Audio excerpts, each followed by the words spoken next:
Hey, what's going on, everybody? This is Tyrone back with Tech Life. The article in today's video comes to you guys from Yahoo Finance. I'll leave a link to it in the description so you guys can check it out. So, capital allocation trends at Verizon Communications aren't ideal. So, I wanted to talk about that in this video so you guys could gain a better understanding at what Verizon's going through and better understand the return on capital employed. So the biggest issue right now, Verizon, they can't organically grow at current pricing. Whatever that is, the perception, the economy, whatever it is, Verizon can't grow organically without either having to spend a ton of money, which is capital allocation.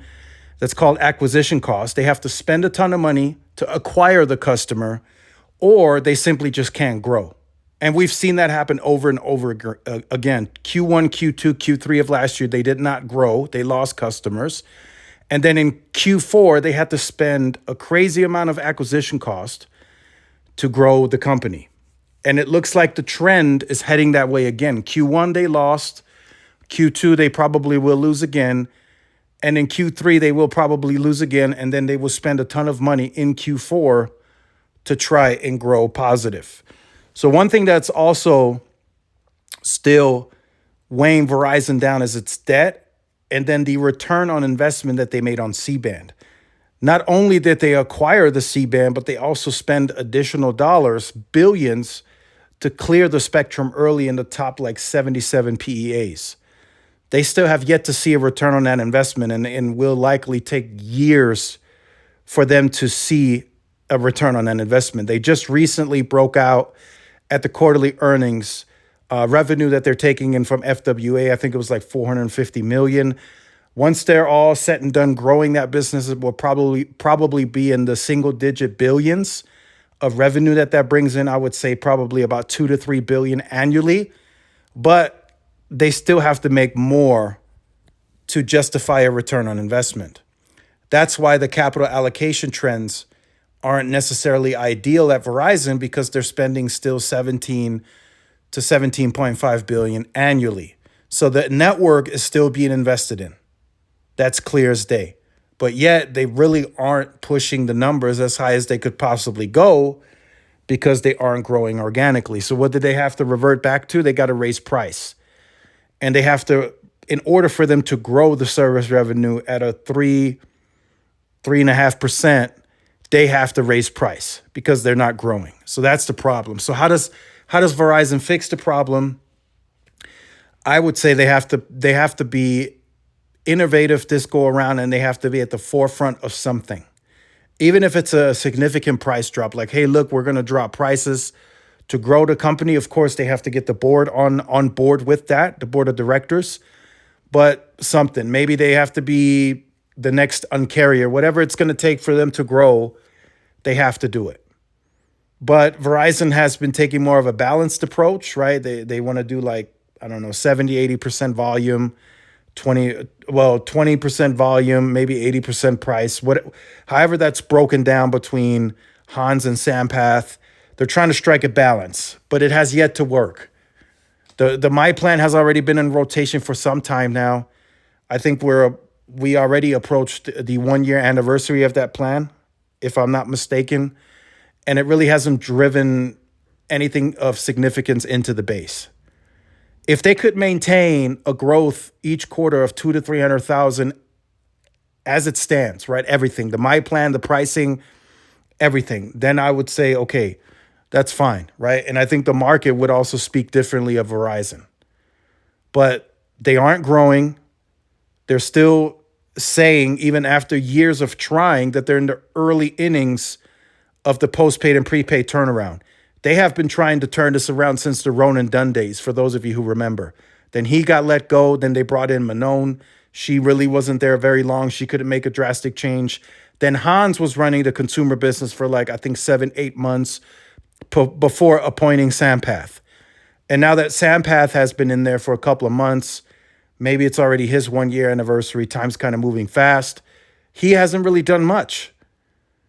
how can you go in front of investors and say you're losing less? To me, that doesn't signal momentum, and that's really not a positive, in my opinion.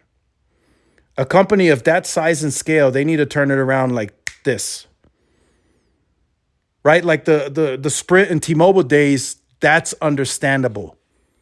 Having to need like several quarters, maybe even a year or two to turn things around, that's a big different story with those two companies, because at the very beginning, Sprint and T-Mobile, they were operating at a net negative when it comes to income.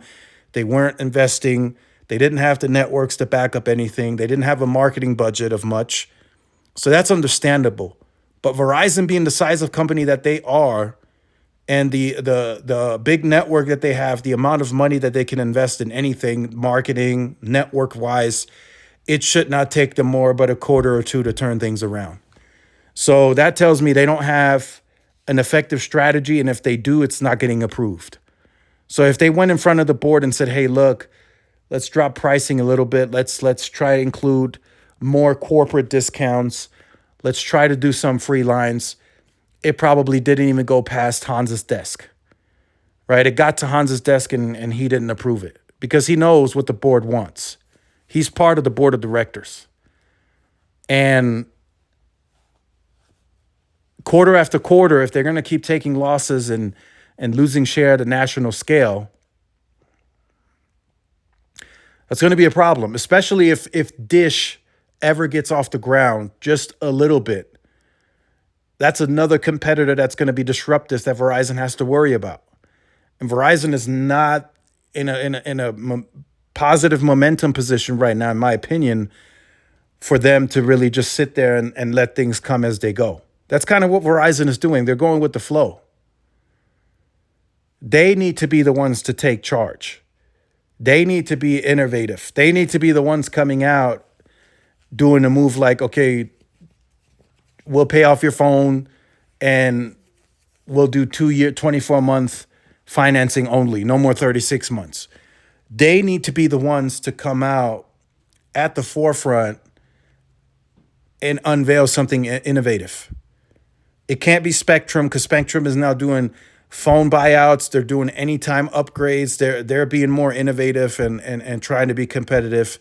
That's hurting Verizon too. They won't admit it, but it's hurting Verizon, especially now that Spectrum is offering $2,500 to pay off your phones. That's hurting Verizon.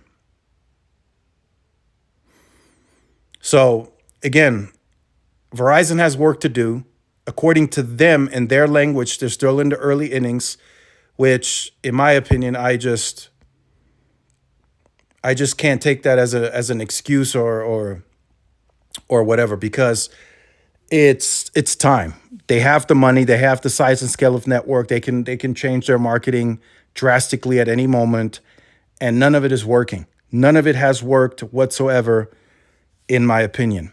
So let me know your thoughts in the comments. Like, share, subscribe if you're new. Follow my social media outlets. This is Tyrone with Tech Life. See y'all in the next one. Peace.